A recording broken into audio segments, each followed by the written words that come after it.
कपाळावर टिळा लावला म्हणून जीव जाऊ शकतो का? काय वाटते भावांनो? मी तुमचा मित्र संकेत. जय श्रीराम. तर दादा, गोष्ट अशी आहे की या 4-5 दिवसातली गोष्ट आहे. आता 1-2 दिवसात खूप जास्त व्हायरल होत आहे, तुम्ही पाहिली असन.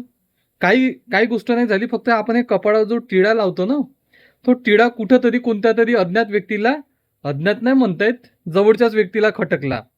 गोष्ट आहे अहिल्यानगरची. अहिल्यानगर काही मामूली जिल्हा नाही, खूप मोठा जिल्हा आहे आणि चांगले लोक आहेत तिथं. तर गोष्ट अहिल्यानगर मधली आहे. एक वायरमॅन म्हणजे आपला लाईनमॅन भाऊ, हिंदू हिंदू आहे तो वाला, हिंदू होता होता म्हणजे आता तो स्वर्गवासी झाला. तर धीरज भाऊ परदेशी असं त्या त्या मुलाचं नाव.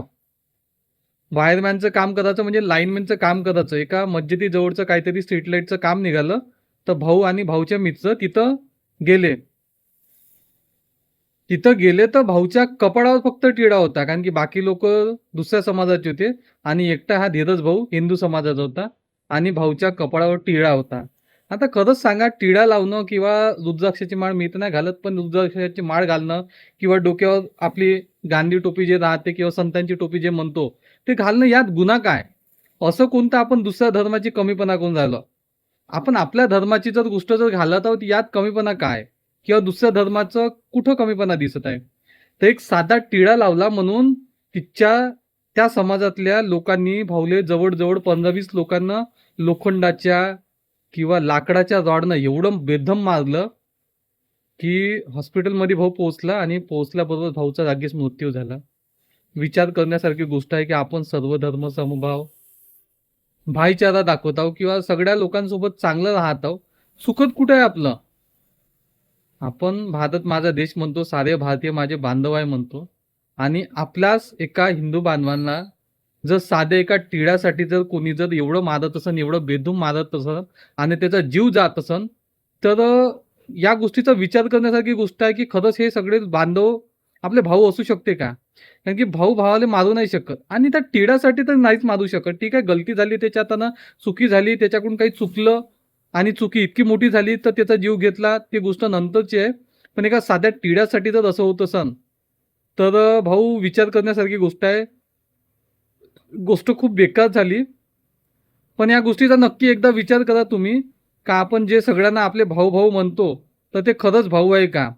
कारण की आपल्या हिंदू समाजात जर 1000 लोकांचं गाव असेल ना, त्याच्यात जर हिंदू सोडून जर एखादी परकीय जर समाजाचा कोणी राहत जर असेल ना, तर नक्की तो माणूस सेफ आहे. त्याला आपण आपला भाऊ, काका, दादा, मामा, बहीण समजतो. पण मला हे सांगा, एक हिंदू जर परिवार किंवा एक हिंदू माणूस, एक हिंदू मुलगा, एक हिंदू मुलगी जर समजा जर हिंदू सोडून दुसऱ्या जर समजा धर्माच्या जर गावात किंवा ॲटलिस्ट मोहल्ल्यात जरी राहत असन, तर तो सेफ आहे का तुमच्या हिशोबानं? तुम्ही नक्की विचार करा या गोष्टीचा.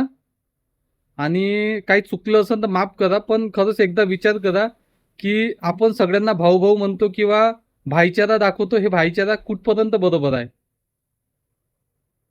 व्हिडिओ बनवण्यासारखी ही वाली गोष्ट नाही, फक्त सांगायची एकच गोष्ट आहे की आपण सगळ्याला भाऊ म्हणतो पण आपल्याला कोणी भाऊ नाही म्हणत. जसं आपण सगळ्याला आपलं समजून राहिलो, पण आपल्या हिंदू लोकांना कोणीच आपला नाही समजत.